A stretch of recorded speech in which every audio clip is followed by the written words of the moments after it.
this morning I had a job interview just basically from coming to these nights, so if anyone's on your first night, I would recommend coming here, because it's good for networking and also building knowledge, especially from the organisers. So this was yesterday, so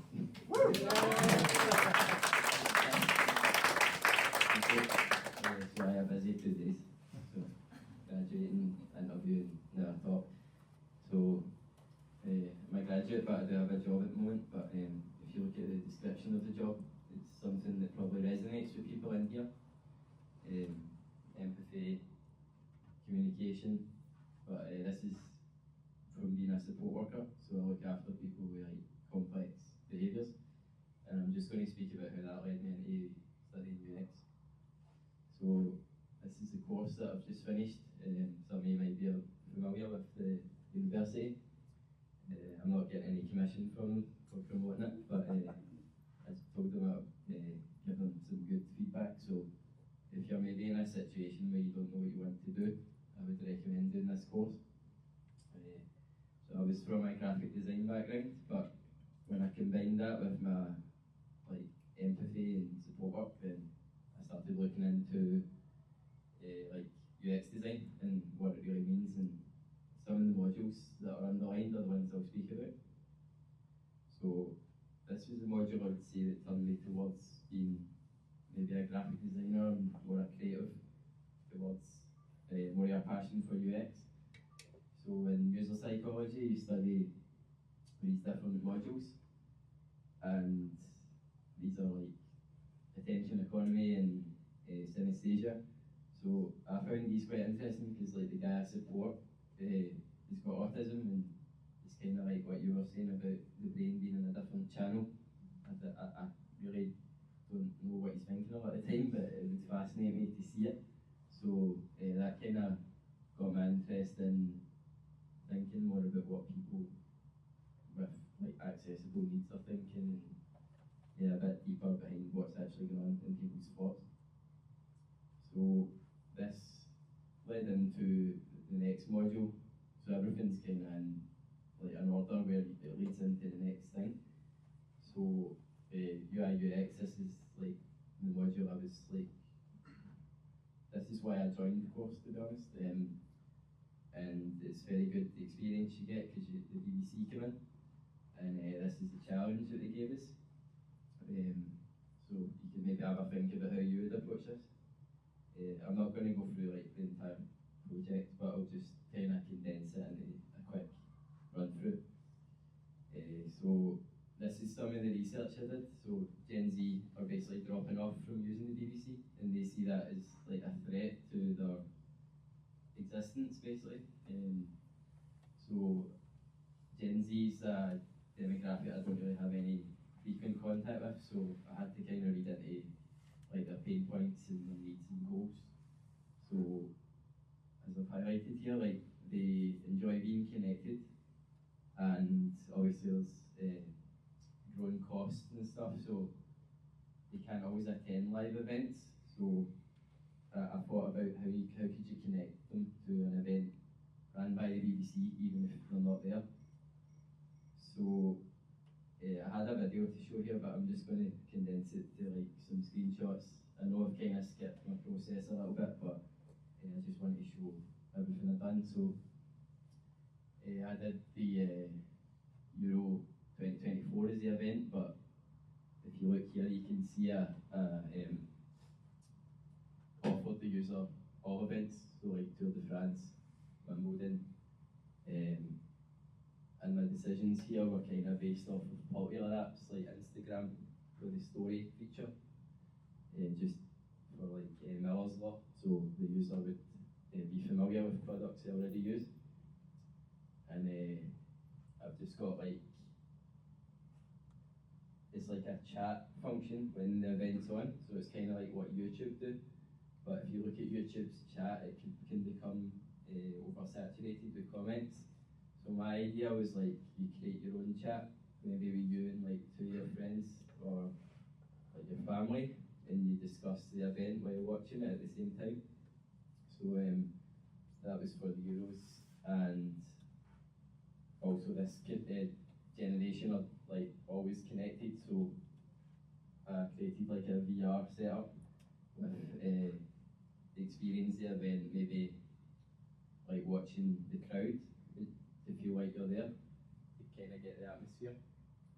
Let's cut off. So then we stopped for summer, and I was chosen to go to Slovakia to do an exchange project. So it started like this, and by the end of the week it ended up like this. This is my lecturer buying beer and Lidl and me going into cold water. So this trip was quite interesting because it was like a bit of a failure, but it taught me that the design maturity in different countries varies. So like if I go back here, this is like my lecturer going on about the double diamond. I'm sure some of you know him and he's always talking about it. But this was like product design students from Slovakia, and they didn't have any process. So they just basically made products, but they didn't know what double diamond was. And we were a bit surprised by that, so I feel that they learned from us.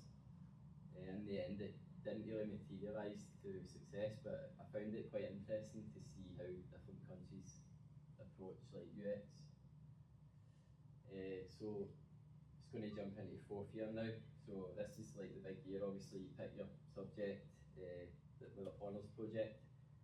So mine was around cold water immersion, obviously one of my hobbies. So it's like a growing trend. I don't know if anyone's tried it before, or it's normally a complete no. But so the reason I chose this was it's like there's a lot of wellness trends at the moment, and I thought how could UX help educate and motivate people to do it so they get the maximum benefits. So this is like taken from my dissertation.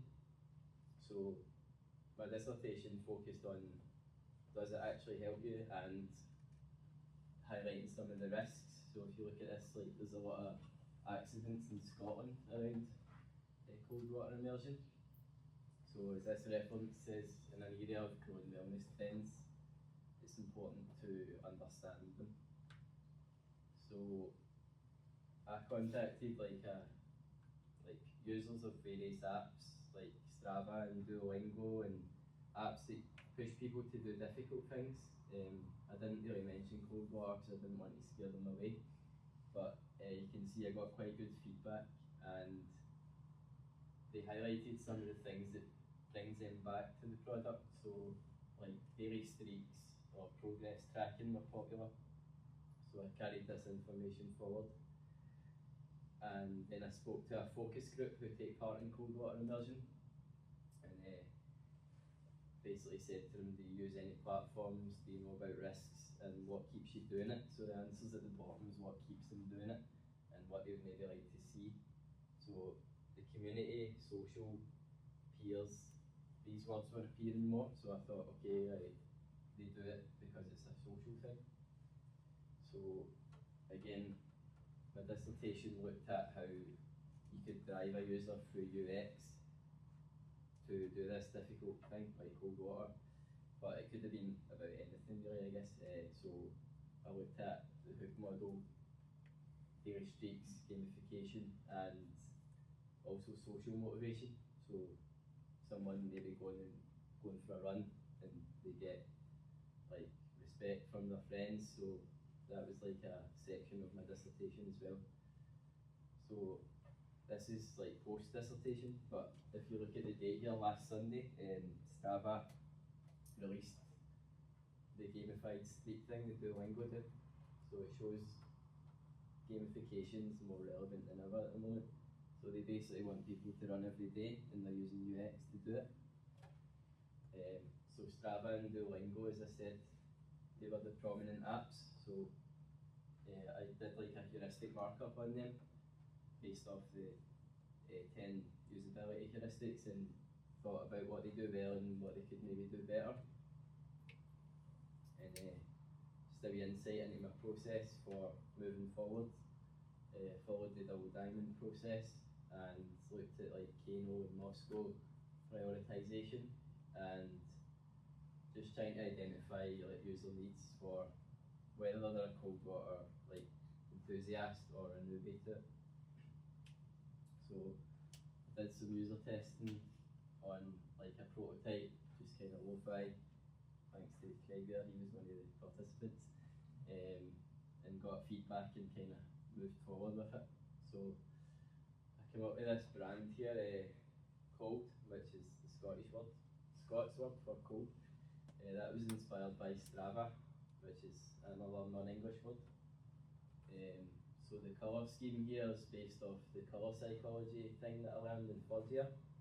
So like green is for a positive action, red's for negative, and the blue is to try and build a bit of trust. The brand's kind of inspired by other sport kind of brands, like smartwatches and stuff. And I did like the accessibility checks on the colours. So once I developed code a little bit more in terms of like high fidelity prototypes, I did the usability test with the focus group again, and they said, yeah, I could maybe see this helping me pursue my code. So I was just going to show like a little user journey here of like how a user would educate and maybe motivate themselves. This isn't on the screen, I thought it was going to be. I meant to show a bit more there, but it didn't work for some reason. But so I just raised awareness around this trend, which is obviously growing. I can hear like companies using cold water to sell products now, like Barclaycard are using it to say that people can get like a credit card to buy cold plunges. So the potential for growth of like social communities or cold water tourism. So people can maybe come to Scotland and go to different locations and cold water immerse the same way people do in Scandinavian countries. And promoted the potential of digital design and having like a positive impact on life quality. So whether it is learning a language or going for a run or cold water, like UX can help people do things and give them small wins, which is what I learned from support work, is like small wins are important to people. And that highlights some of the most effective techniques, so like gamification, social motivation, for me are like some of the most popular UX techniques. So I'll just end on the video of the app.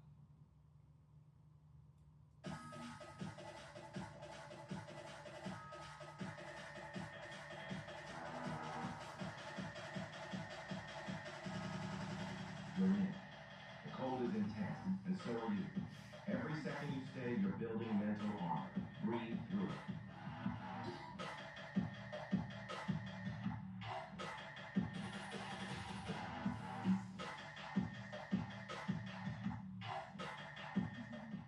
Thanks to the focus group for being in that video there.